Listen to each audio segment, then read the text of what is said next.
Hello मेरे प्यारे बच्चों। आप सभी का स्वागत है आपके विज्ञान की कक्षा में। तो बच्चों, आज के विज्ञान की कक्षा में हम शुरू करने वाले हैं आपका अध्याय नंबर 10। आपके अध्याय नंबर 10 का नाम है चट्टाने, मिट्टी और खनिज, यानी रॉक्स, सॉइल एंड मिनरल्स। तो बच्चों, इस पूरे अध्याय के अंतर्गत हम लोग विभिन्न प्रकार की जो चट्टानें पाई जाती हैं हमारे पृथ्वी पर, हम उसके बारे में पढ़ने वाले हैं। जो खनिज पदार्थ हमारे पृथ्वी पर मौजूद हैं, हम उनके बारे में पढ़ेंगे। तो चलिए जल्दी से इस अध्याय को पढ़ना शुरू करते हैं हमारी एक्सपर्ट के साथ। नमस्कार बच्चों, कैसे हैं आप सभी। आशा करती हूँ कि आप सभी बच्चे बहुत ज्यादा खुश और मस्ती कर रहे होंगे। तो बच्चों, मैं आपके लिए लेके आई हूँ आज फिर से एक नया अध्याय, जिसका नाम है अध्याय 10, चट्टाने, मिट्टी और खनिज, यानी कि रॉक, सॉइल एंड मिनरल्स। तो चलिए देखते हैं कि किस तरीके से हमारे को पढ़ना है आज रॉक, सॉइल और मिनरल्स के बारे में। चट्टाने यानी कि आपकी ये हुई रॉक्स। हमारी पृथ्वी विभिन्न प्रकार के कठोर पदार्थों या चट्टानों से बनी हुई है। चट्टानों समुद्र के किनारे, नदी के किनारे और धरती के अंदर गहराई तक पाई जाती हैं। पर्वत कठोर ठोस पदार्थों से बने होते हैं। ये कठोर और ठोस पदार्थ चट्टान कहलाते हैं। तो जो ये आपके चट्टान है, ठीक है, आपने जनरली ऐसा कुछ देखा होगा बच्चों कि वो बड़े बड़े ऊंचे ऊंचे पर्वत जैसे होते हैं। ये आपके क्या है? ये आपकी चट्टाने हैं, ये आपके रॉक से बनी हुई है। तो ये कैसी है? ये बहुत ज्यादा ठोस होती है, बहुत ज्यादा सॉलिड होती है। इसके साथ साथ हम देख रहे हैं कि ये कहाँ पर उपस्थित है। ये आपके समुद्र के किनारे पर होंगी या आपके नदी के किनारे पर होंगे। अगर आप कभी गंगा नदी गए ना हरिद्वार में, तो वहां पर आप देखिएगा कि वहां पर आपको चट्टाने बहुत आराम से देखने के लिए मिलेंगी। और उसके साथ साथ ये चट्टाने यहाँ पर तो है और जमीन के अंदर भी है। ठीक है बच्चों, आगे बढ़ते हैं। अब हम यहाँ पर पढ़ेंगे आपके चट्टान एवं उनके प्रकार, यानी कि रॉक्स एंड देयर टाइप्स। तो चलिए पढ़ते हैं।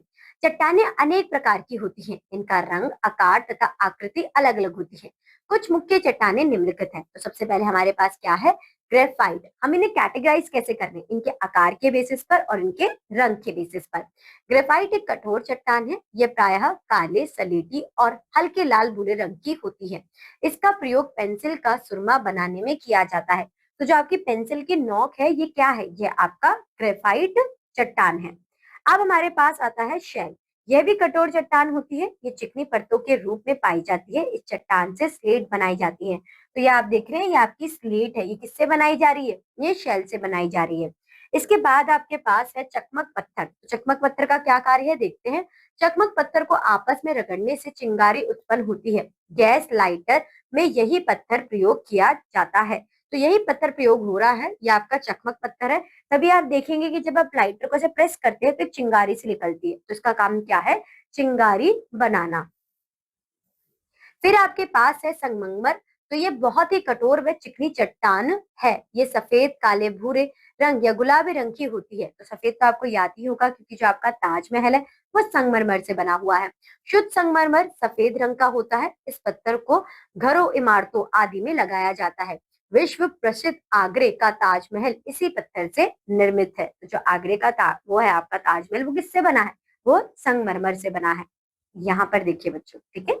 अब आपके पास है कुछ प्रश्नोत्तरी। सही विकल्प पर सही का चिन्ह लगाइए। ग्रेफाइट एक चट्टान है। कैसी? कठोर। ताजमहल किस पत्थर से बना है? आपका संगमरमर से। गैस लाइटर में किस पत्थर का प्रयोग होता है? तो इसमें होता है आपका चकमक पत्थर।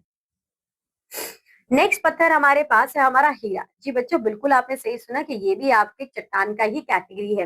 हीरा सबसे अधिक कठोर चट्टान है। ये शीशे के समान चमकदार होता है। हीरे का प्रयोग कांच काटने व आभूषण बनाने में होता है। ये बहुत अधिक कीमती चट्टान होती है। तो ये बहुत ज्यादा महंगी चट्टान है। अब देखते हैं यहाँ पर हमारे पास एक जाननीय फैक्ट है। वो क्या है? हीरा सबसे कठोर चट्टान होती है। जितनी हमने अभी तक पढ़ी है ना, सबसे ज्यादा कठोर क्या है? आपका हीरा। फिर हमारे पास आते हैं हमारा कोयला। ठीक है, तो कोयले का रंग तो मुझे पता है, सब बच्चों को पता होगा, काला। और किस में काम आता है? ईंधन के रूप में काम आता है। कोयला एक काली चट्टान है। कोयले को ईंधन के रूप में प्रयोग किया जाता है। इसकी उपयोगिता के कारण इसे काला सोना भी कहते हैं, क्योंकि जो इसके काम है वो बहुत ज्यादा मतलब है, और ये भी एक एक्सपेंसिव है, रॉक है आपकी। तो इसलिए से क्या बोला जा रहा है? काला सोना। उसके बाद हमारे पास क्या आता है बच्चों? बलुआ पत्थर। ये कोमल, दानेदार और परतदार चट्टान है। ये लाल, भूरे तथा सफेद रंग की होती है। प्राचीन समय में इसका प्रयोग भवन निर्माण में किया जाता था। ये पत्थर भारत में जोधपुर में मिलता है। इस पत्थर से दिल्ली का लाल किला बनाया गया है। तो जो आप ये लाल किला देख रहे हैं, किससे बना हुआ है? ये बलुआ पत्थर से बना हुआ है, जो कि लाल रंग का है, इसलिए इसका नाम क्या है? लाल किला। और जो ये पत्थर है, ये आपको कहाँ पर मिलेगा बच्चों? ये आपको भारत में जोधपुर में मिलता है। ठीक है, आगे चलते हैं। सेल खड़ी या घिया पत्थर, तो ये आपका सेल खड़ी घिया पत्थर, आपने चौक देखी है ना, ये उसी वही वाली है। ये सबसे अधिक नरम चट्टान है आपकी। ठीक है, इसे नाखून से भी खरोचा जा सकता है। इससे टेल्कम पाउडर बनाया जाता है, जिसे हम चेहरे पर लगाते हैं। तो आप एक चट्टान को अपने मुंह पे लगा के गोरे बन रहे हो। ठीक है, आगे चलते हैं। उसके बाद आपके पास है आपका चूना पत्थर। तो यह दानेदार कोमल चट्टान है। इसमें भूरे, सफेद, लाल तथा पीले रंग के धब्बे होते हैं। चूने से हम अपने घरों की सफेदी करते हैं। इससे हम चौक, बत्ती आदि भी बनाते हैं। तो बच्चों, ये आपका जो एक सेल खेड़ी था, ये आपका टेल्कम पाउडर है। और ये आपका अलग, जिससे चौक बनती है, ये अलग है। ठीक है, और इससे आप अपने घर में क्या कर रहे हैं? आप इसमें अपने घर में सफेदी भी कराते हैं। उसके बाद हमारे पास है क्वार्ट्ज। ये भी हीरे की तरह एक पारदर्शी चट्टान है। कुछ विशेष प्रकार की घड़ियों में क्वार्ट्ज का प्रयोग किया जाता है। तो ये आपका क्वार्ट्ज है, और इससे हम क्या बना रहे हैं? कुछ आपकी क्लॉक्स बन रही है इससे। ठीक है, ये सब कुछ हमने पढ़ा था चट्टान के बारे में। और अब हमारे पास जो हमारी नेक्स्ट टॉपिक है, जो नेक्स्ट कॉन्सेप्ट है, वो है आपका मिट्टी, जिसे हम इंग्लिश में कहते हैं सॉइल। चट्टाने तेज हवा, धूप, पानी के तेज बहाव और पेड़ पौधों की जड़ों के प्रभाव से टूट जाती हैं और छोटे छोटे कणों में परिवर्तित हो जाती है। ये छोटे छोटे कण ही मिट्टी कहलाते हैं। मिट्टियां कई प्रकार की होती हैं, जैसे काली मिट्टी, लाल मिट्टी, दोमट मिट्टी और बलुई मिट्टी। तो ये क्या है कि जब आपकी जो चट्टाने हैं, ये आपस में टकरा रही हैं, तो छोटे छोटे कणों में कन्वर्ट हो रही है, और ये फर्दर आपकी बन जा रही है मिट्टी, यानी कि सॉइल। और हमने सॉइल को भी 4 कैटेगरीज में डिवाइड करा है: काली, लाल, दोमट और बलुई मिट्टी। तो चलिए, काली व दोमट मिट्टी फसल उगाने के लिए बहुत उपयोगी होती है, और जो काली और दोमट मिट्टी है, ये फसलों के लिए बहुत ज्यादा अच्छी होती है। नेक्स्ट आपके पास है आपका खनिज, यानी कि मिनरल्स।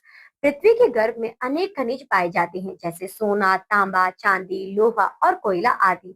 पेट्रोलियम द्रव्य खनिज है। इससे हमें पेट्रोल, मिट्टी का तेल, वैसलीन और मोम मिलता है। तो बच्चों, आप यहाँ पे क्या देख रहे हो कि जो जमीन के अंदर आपके पास बहुत सारे खनिज हैं। तो आप तांबे की बात करें, आप बात करें सोने की, चांदी की, कोयले की, तो ये सब क्या कहाँ से मिल रहे हैं? ये आपको जमीन, पृथ्वी के अंदर से मिल रहे हैं। उसके बाद हम यहाँ पर क्या देख रहे हैं बच्चों, कि ये आपका जो पेट्रोलियम है, जिससे आपका पेट्रोल बन रहा है, डीजल बन रहा है, केरोसिन बन रहा है, वैसलीन, और आपका यहाँ पर मोम भी मिलता है, इससे पेट्रोलियम की हेल्प से। तो बच्चों, ये था आपका चैप्टर का एंड। आई होप सो आपको रॉक के बारे में, सॉइल के बारे में और मिनरल्स के बारे में हर एक चीज बहुत अच्छी तरीके से समझ में आई होगी। तो आज के लिए बस इतना ही। इस चैप्टर को दोबारा से एक और बार पढ़िएगा, क्योंकि अगली कक्षा में हम डिस्कस करेंगे इस चैप्टर के प्रश्नोत्तर को। तो तब तक के लिए बच्चों, have a nice and good day. तो बच्चों, मैं आशा करती हूँ आप लोगों को इस अध्याय के बारे में बहुत अच्छे से जानकारी प्राप्त हुई होगी। आप लोगों ने विभिन्न प्रकार के चट्टाने, मिट्टी और खनिजों के बारे में पढ़ा होगा। ठीक है, तो चलिए बच्चों, अब मैं आप सभी से मिलूंगी आपकी अगले विज्ञान की कक्षा में एक नए अध्याय के साथ।